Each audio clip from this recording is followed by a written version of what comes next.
ಎಲ್ಲರಿಗೂ ನಮಸ್ಕಾರ. ಗೀತಾ ಅಡುಗೆ ಮನೆಗೆ ಸ್ವಾಗತ. ಇವತ್ತು ನಾನು ಕರ್ಬೂಜ ಜ್ಯೂಸ್ ಮಾಡ್ತಿದ್ದೀನಿ. ಹೇಗೆ ಮಾಡೋದು ಅಂತ ನೋಡೋಣ ಬನ್ನಿ. ಕರ್ಬೂಜ ಕಟ್ ಮಾಡ್ಕೊಂತೀನಿ.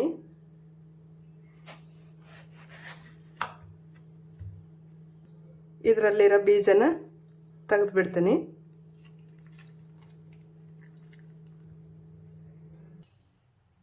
ಸಿಪ್ಪೆ ತಕ್ಕಂತೀನಿ.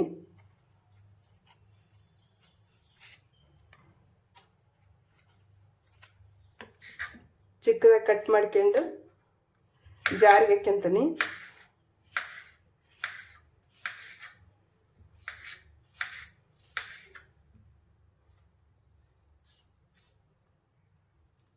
ಮುಕ್ಕಾಲು ಭಾಗ ಕಟ್ ಮಾಡಿ ಜಾರಿಗೆ ಹಾಕ್ಯಂಡನಿ.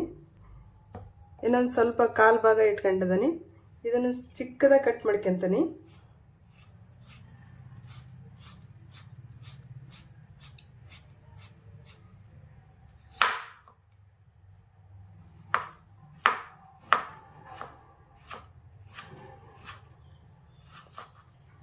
ಚಿಕ್ಕದಾಗಿ ಕಟ್ ಮಾಡ್ಕೊಂಡ್ರನ್ನ ಬೇರೆ ಇಟ್ಕೊಂತೀನಿ.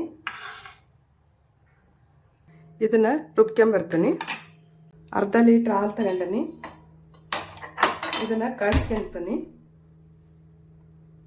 ಮೀಡಿಯಮ್ ಫ್ಲೇಮ್ ಇರಲಿ. 2 ಸ್ಪೂನ್ ಕಸ್ಟರ್ಡ್ ಪೌಡರ್ ತಗೊಂತೀನಿ. Vanilla flavour. ಆವಾಗಲೇ ಹಾಲು ಕಾಯಕ್ಕಿಟ್ಟಿದ್ನೆಲ್ಲ ಅದು ಬೆಚ್ಚಗಾಗಿದೆ. ಸ್ವಲ್ಪ ಕಸ್ಟರ್ಡ್ ಪೌಡ್ರಿಗೆ ಹಾಕ್ತಿದ್ದೀನಿ. ಇದನ್ನು ಕಲಸಿ ಹಾಕ್ತೀನಿ. ಕಸ್ಟರ್ಡ್ ಪೌಡ್ರ್ ಕಲಸಿದ್ನೆಲ್ಲ ಅದನ್ನು ಹಾಕ್ತೀನಿ ಹಾಲಿಗೆ.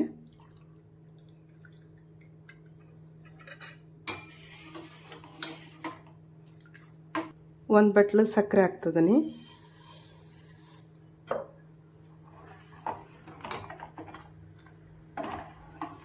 ಕುದೀಲಿ 2 ನಿಮಿಷ. ಆಗಿದೆ. ಇವಾಗ ಆಫ್ ಮಾಡ್ತೀನಿ. ಇದು ಫುಲ್ ತಣ್ಣಗಾಗಬೇಕು. ಎತ್ತಿಡ್ತೀನಿ. ಪಾತ್ರೆಗೆ ಸ್ವಲ್ಪ ನೀರು ಹಾಕ್ಯಂತೀನಿ. ಸಬ್ಬಕ್ಕಿ ಒಂದು 5 ಸ್ಪೂನ್ ನೆನೆ ಇಟ್ಟಿದ್ದೆ. 3 ತಾಸು ನೆನೆ ಇಟ್ಟನಿ. ಅವನ್ನ ಈಗ ನೀರಿಗೆ ಹಾಕ್ತೀನಿ. ಸಬ್ಬಕ್ಕಿನ ಬೇಯಿಸ್ಕೊಳೋಣ. ಸಬ್ಬಕ್ಕಿ ಬೆಂದಿದ್ದವು. ಒಂದು 10 ನಿಮಿಷ ಇಟ್ಟಿದ್ದೆ. ಚೆನ್ನಾಗಿ ಬೆಂದಿದ್ದವು. ಆಫ್ ಮಾಡ್ತೀನಿ. ಇದು ತಣ್ಣಗಾಗಲಿ. ಹಾಲು ತಣ್ಣಗೆ ಮಾಡೋಕೆ ಇಟ್ಟಿದ್ನೆಲ್ಲ ಅದನ್ನು ಹಾಕ್ತಿದ್ದೀನಿ. ಕರ್ಬೂಜ ಜ್ಯೂಸ್ ಮಾಡಿರೋದು ಹಾಕ್ತಿದ್ದೀನಿ. ಚಿಯಾ ಸೀಡ್ಸ್ ಹಾಕ್ತಿದ್ದೀನಿ. 2 ಸ್ಪೂನ್ ಇದೆ. 3 ತಾಸು ನೆನೆ ಇಟ್ಟಿದ್ದೆ. ಸಬ್ಬಕ್ಕಿ ಸೇರಿಸ್ತಿದ್ದೀನಿ. ತಣ್ಣು ಮಾಡಿದ್ದೀನಿ.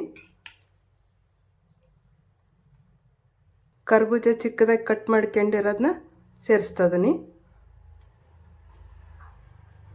ಬಾದಾಮ್ ಪಿಸ್ತಾ ಚಿಕ್ಕದಾಗಿ ಕಟ್ ಮಾಡ್ಕೊಂಡು ಸೇರಿಸ್ತಿದ್ದೀನಿ. ಇವಾಗ ಇದನ್ನ ಮಿಕ್ಸ್ ಮಾಡ್ತೀನಿ.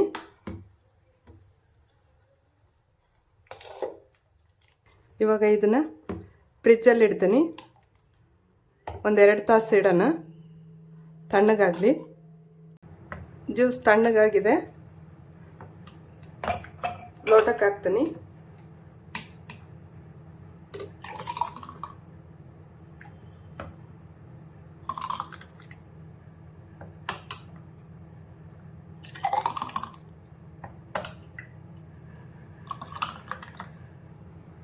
ಬಾದಾಮ್ ಪಿಸ್ತಾ ಹಾಕ್ತದನ್ನು ಮೇಲ್ಗಡೆ.